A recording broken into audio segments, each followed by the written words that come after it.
1947 সালের 15ই আগস্ট রাত 12টা বাজতেই দিল্লির লালকেল্লায় প্রথমবারের মতো উড়ল তেরঙা পতাকা। ব্রিটিশরা চলে গেছে, 200 বছরের গোলামি শেষ হয়েছে, সারা দেশ উৎসবে মাতোয়ারা। কিন্তু সেই আনন্দের আড়ালে ছিল এক ভয়াবহ বাস্তবতা। দেশটা দুভাগ হয়ে গেছে, পাঞ্জাব জ্বলছে, বাংলা জ্বলছে। লক্ষ লক্ষ মানুষ সীমান্ত পেরিয়ে আসছে শুধু হাতে এক টুকরো কাপড় আর চোখে অনিশ্চয়তা। হিসেব বলে সেই সময় প্রায় 1.5 কোটি মানুষ ঘর ছেড়েছিলেন, আর দাঙ্গায় মারা গিয়েছিলেন কমপক্ষে 5 থেকে 10 লক্ষ মানুষ। রাজকোষ প্রায় শূন্য, শিল্প বলতে কিছু নেই, সেনাবাহিনী দুর্বল, শিক্ষার হার মাত্র 12%। দেশের 500-র বেশি দেশীয় রাজ্যকে এক সুতোয় গাঁথতে হবে। এই অবস্থায় একজন মানুষের কাঁধে এলো পুরো দেশের দায়িত্ব। তার নাম পণ্ডিত জওহরলাল নেহরু। কিন্তু শুধু দেশের ভেতরের সমস্যা তো নয়, বাইরেও ছিল বিশাল চ্যালেঞ্জ।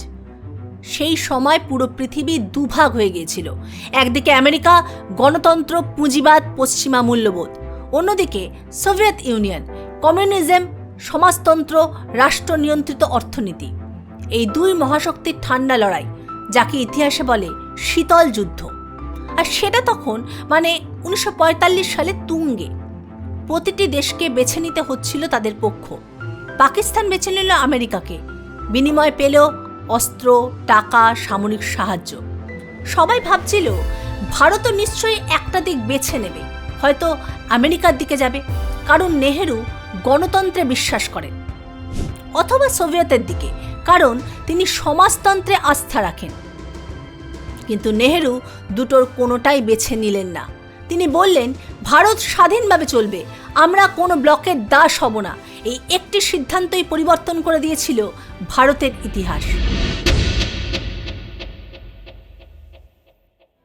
জওহরলাল নেহরু জন্মেছিলেন 1889 সালে এলাহাবাদে।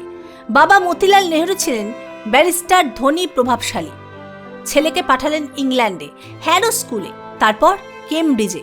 কিন্তু পশ্চিমা শিক্ষার পাশাপাশি নেহরু দেখলেন ব্রিটিশ সাম্রাজ্যবাদের নগ্ন রূপ। দেখলেন কিভাবে এশিয়া ও আফ্রিকার দেশগুলোকে শোষণ করা হচ্ছে। দেশে ফিরে গান্ধীজির আন্দোলনে যোগ দিলেন, বারবার জেলে গেলেন। জেলের সেই নিঃসঙ্গ বছরগুলোতে নেহরু প্রচুর পড়াশুনো করেছিলেন। তিনি বুঝেছিলেন ঔপনিবেশিকতা শুধু ভারতের সমস্যা নয়, এটা সারা পৃথিবীর দুর্বল দেশগুলোর সমস্যা। আর এই সমস্যার বিরুদ্ধে লড়তে হলে একসাথে লড়তে হবে। 1947 সালে স্বাধীনতার পরপরই নেহরু ঘোষণা করলেন তার বিদেশ নীতির মূল মন্ত্র, ভারত কোনো সামরিক জোটে যোগ দেবে না। এই নীতিকে বলা হলো নন অ্যালাইনমেন্ট পলিসি বা জোট নিরপেক্ষতা। বাংলায় অনেকে বলেন নির্জোটবাদ। ধারণাটা শুনতে খুবই সহজ, কিন্তু সেই সময় এটা বাস্তবায়ন করা ছিল কঠিন, বলতে গেলে প্রায় অসম্ভব। কারণ দুই পরাশক্তির প্রত্যেকেই চাইছিল ভারতকে নিজের দলে টানতে। আমেরিকা মনে করত গণতান্ত্রিক ভারত তাদের স্বাভাবিক মিত্র, সোভিয়েত মনে করত দরিদ্র সদ্য স্বাধীন ভারত সমাজতন্ত্রের পথে হাঁটবেই। নেহরু দুজনকেই হতাশ করলেন। তিনি বললেন, আমরা কারো মিত্র নই, আমরা কারো শত্রুও নই। আমরা বিশ্বের যে কোনো দেশের সাথে বন্ধুত্ব রাখতে চাই, শুধু আমাদের শর্তে। 1955 সালের এপ্রিল মাস, ইন্দোনেশিয়ার বান্দুং শহরে একটি ঐতিহাসিক সম্মেলন হলো। এশিয়া ও আফ্রিকার 29টি নতুন স্বাধীন দেশ প্রথমবারের মতো একত্রিত হলো। নেহরু, ইন্দোনেশিয়ার সুকর্ণ, মিশরের গামাল আবদেল নাসের, চীনের ঝো এনলাই, এই নেতারা একসাথে দাঁড়িয়ে বললেন, উপনিবেশবাদ শেষ হতে হবে, আমরা কাউকে মোড়ল মানি না। এই সম্মেলনই ছিল তৃতীয় বিশ্বের উত্থানের সূচনা।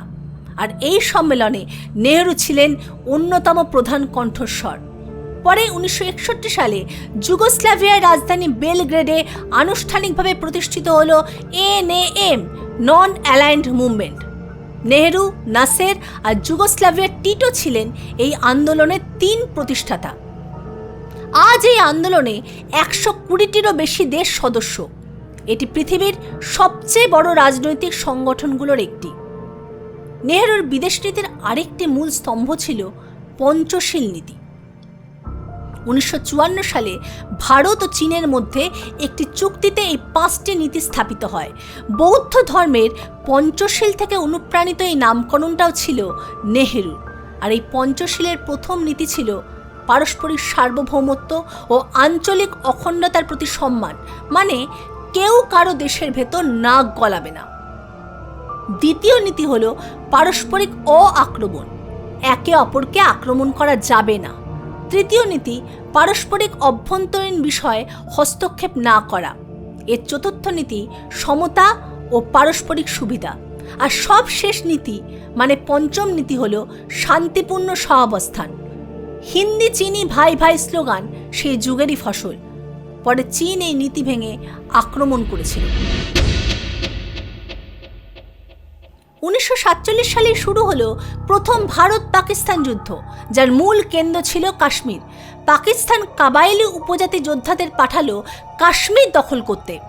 কাশ্মীরের মহারাজা হরি সিং ভারতের সাহায্য চাইলেন এবং ভারত ভুক্তির চুক্তিতে স্বাক্ষর করলেন। ভারতীয় সেনাবাহিনী দ্রুত পৌঁছে পাকিস্তানি বাহিনীকে পিছু হটালো। কিন্তু তারপর নেহেরু একটি বিতর্কিত সিদ্ধান্ত নিলেন। তিনি বিষয়টি জাতিসংঘে নিয়ে গেলেন। পাকিস্তানকে মোকাবিলার ক্ষেত্রে নেহেরুর কৌশল ছিল 3টি স্তরে। 1. কূটনৈতিক স্তরে, যার মাধ্যমে জাতিসংঘে ভারতের অবস্থান মজবুত রাখা যাবে আর পাকিস্তানকে আন্তর্জাতিকভাবে বিচ্ছিন্ন করা যাবে। 2. সামরিক স্তরে, স্বাধীনতার পর থেকেই সেনাবাহিনীকে আধুনিক করার পরিকল্পনা ছিল নেহেরুর। যদিও 1962 চীন যুদ্ধ দেখিয়ে দিয়েছিল এই প্রস্তুতিতে ঘাটতি ছিল আমাদের দেশের। আর 3. অর্থনৈতিক স্তরে, নেহেরু বিশ্বাস করতেন একটি শক্তিশালী অর্থনীতি হলো সত্যিকারের সুরক্ষা। গরিব দেশকে কেউ গুরুত্ব দেয় না। আর নেহেরুর এই নীতিগুলির প্রতিফলন দেখা যায় সোভিয়েতের সঙ্গে ভারতের বৈদেশিক সম্পর্কে। নেহেরু কোনোদিনও সোভিয়েতের অন্ধ সমর্থক ছিলেন না, কিন্তু সোভিয়েত ইউনিয়নকে তিনি কাজে লাগিয়েছিলেন দারুণভাবে। 1955 সালে নেহেরু মস্কো সফর করেন। সোভিয়েত নেতা নিকিতা ক্রুশ্চেভ ভারতকে বিপুল পরিমাণ সাহায্য দিতে রাজি হলেন। ভিলাই স্টিল প্ল্যান্ট সোভিয়েতেরই সাহায্যে তৈরি। ভোপাল হেভি ইলেকট্রিক্যালস সোভিয়েত সহযোগিতায় প্রতিষ্ঠিত। সোভিয়েত প্রযুক্তি ও প্রকৌশলীদের সাহায্যে ভারতে ভারী শিল্পের ভিত্তি তৈরি হলো। কিন্তু এর পাশাপাশি নেহেরু সুনিশ্চিত করলেন যে ভারত সোভিয়েতের ওপর অতিরিক্ত নির্ভরশীল না হয়ে পড়ে, কারণ তিনি জানতেন একটি মাত্র শক্তির ওপর নির্ভর করলে সেই শক্তি দুর্বল হলে ভারতও দুর্বল হবে। এই দূরদর্শিতাই পরে প্রমাণিত হয়েছিল। 1991 সালে সোভিয়েত ইউনিয়ন ভেঙে পড়লে ভারত অনেক দেশের মতো হঠাৎ দিশেহারা হয়নি, কারণ নেহেরুর নির্মিত বহুমুখী কূটনীতির ভিত্তি তখনও টিকে ছিল। অন্যদিকে আমেরিকাকেও দেশের স্বার্থে ব্যবহার করেছেন নেহেরু। স্বাধীনতার পর আমেরিকা চাইতো ভারত তাদের পক্ষে দাঁড়া, কিন্তু নেহেরু রাজি হননি। 1954 সালে আমেরিকা পাকিস্তানকে সামরিক সাহায্য দিতে শুরু করলো। নেহেরু ক্ষুব্ধ হলেন। তিনি স্পষ্ট বললেন, এই অস্ত্র ভারতের বিরুদ্ধেই ব্যবহার হবে। ইতিহাস প্রমাণ করেছে তিনি সঠিক ছিলেন। তবু নেহেরু আমেরিকার সাথে সম্পর্ক পুরোপুরি ছিন্ন করেননি। 1951 সালের খরা ও দুর্ভিক্ষের সময় আমেরিকা খাদ্য সাহায্য দিয়েছিল। আইআইটি সহ অনেক প্রতিষ্ঠান পশ্চিমা কারিগরি সহায়তায় গড়ে উঠেছে আমাদের দেশে। কোরিয়া যুদ্ধের সময় নেহেরু মধ্যস্থতার ভূমিকা নিলেন। এতে বিশ্বে ভারতের মর্যাদা অনেক বাড়ল। 1956 সালে মিশরের রাষ্ট্রপতি নাসের সুয়েজ খাল জাতীয়করণ করলেন। ব্রিটেন, ফ্রান্স ও ইসরায়েল একজোট হয়ে আক্রমণ করল। নেহেরু এই আক্রমণের তীব্র নিন্দা করলেন। তিনি বললেন, ঔপনিবেশিক শক্তিগুলো এখনো মনে করে ছোট দেশগুলো তাদের সম্পদ, এটা চলতে পারে না। এই সাহসী অবস্থান নেহেরুকে এশিয়া আফ্রিকার নেতাদের কাছে আরও জনপ্রিয় করল। ভারত তখন সত্যিকার অর্থেই তৃতীয় বিশ্বের মুখপাত্র হয়ে উঠল। আফ্রিকার স্বাধীনতা আন্দোলনগুলোতেও নেহেরু সক্রিয় সমর্থন জানিয়েছিলেন। কেনিয়া, ঘানা, তানজানিয়া এই দেশগুলোর নেতারা নেহেরুকে অনুপ্রেরণা মানতেন। অনেক বছর পর নেলসন ম্যান্ডেলা বলেছিলেন, নেহেরু আমাদের আলো দেখিয়েছিলেন। কিন্তু 1962 সালে এমন কিছু হলো যা ভেঙে দিয়েছিল ভারতের বিদেশ নীতি। 20 অক্টোবর 1962 চীন আক্রমণ করল ভারতের ওপর। ভারতের অন্যতম কাছের বন্ধুর এই প্রতিক্রিয়া দেখে অবাক হয়ে গিয়েছিল সবাই। তাই নেহেরুর বিদেশ নীতির সবচেয়ে বেদনাদায়ক অধ্যায় হল চীন ভারত যুদ্ধ। নেহেরু চীনের সাথে বন্ধুত্ব রক্ষায় অনেক চেষ্টা করেছিলেন।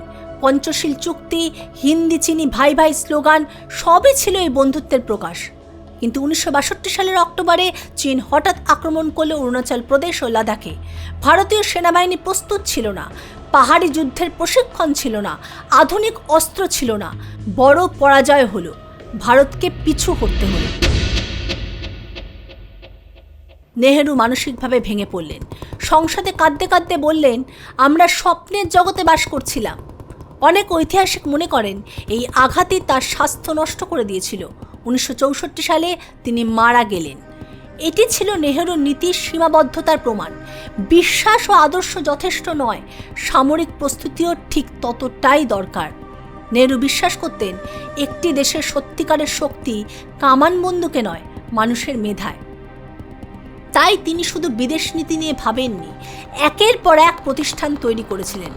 1951 সালে প্রথম IIT খড়গপুর চালু হলো। তারপর একে একে মুম্বাই, চেন্নাই, কানপুর, দিল্লি, গুয়াহাটি, রুরকিতে এই প্রতিষ্ঠানগুলো থেকে বেরিয়ে এসেছে বিশ্বের শ্রেষ্ঠ প্রকৌশলী উদ্যোক্তারা। 1956 সালে প্রতিষ্ঠিত all India institute of medical science আজও ভারতের সেরা চিকিৎসা প্রতিষ্ঠান। নেহেরু জানতেন ভারতকে প্রতিবেশী শত্রু আর মহাশক্তির দেশগুলোর হাত থেকে বাঁচাতে গেলে দরকার অ্যাটমিক বোম। তাই বিজ্ঞানী হোমি জাহাঙ্গীর ভাবাকে সর্বোচ্চ সমর্থন দিয়েছিলেন নেহেরু। ভাবা অ্যাটমিক রিসার্চ সেন্টারের পূর্বসূরি সংস্থা নেহেরুর আমলেই গড়ে উঠেছিল। এই গবেষণায় পরে ভারতকে পারমাণবিক শক্তিধর করেছে। নেহেরু বলেছিলেন, বাঁধ ও কারখানাগুলোই হলো আধুনিক ভারতের মন্দির। এই কথাটি তার দর্শনের সার কথা। নেহেরুর আমলে জাতিসংঘে ভারতের ভূমিকা ছিল অত্যন্ত সক্রিয় এবং নৈতিকভাবে মজবুত। সেই যুগে ভারত পরিচিত হয়েছিল বিশ্বের নৈতিক বিবেক হিসাবে।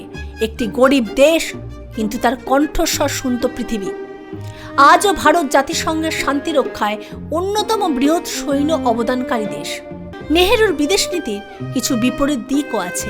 এই যেমন 1962 চীন যুদ্ধে সামরিক প্রস্তুতির অভাব। বিশ্বাসকে এত বেশি প্রাধান্য দিয়েছিলেন যে বাস্তব হুমকিকে উপেক্ষা করেছিলেন তিনি। এছাড়াও কাশ্মীর সমস্যা জাতিসংঘে নিয়ে যাওয়া, এই পদক্ষেপ একটি দ্বিপাক্ষিক সমস্যাকে আন্তর্জাতিক সমস্যায় পরিণত করেছে, যার মাসুল ভারত আজও দিচ্ছে।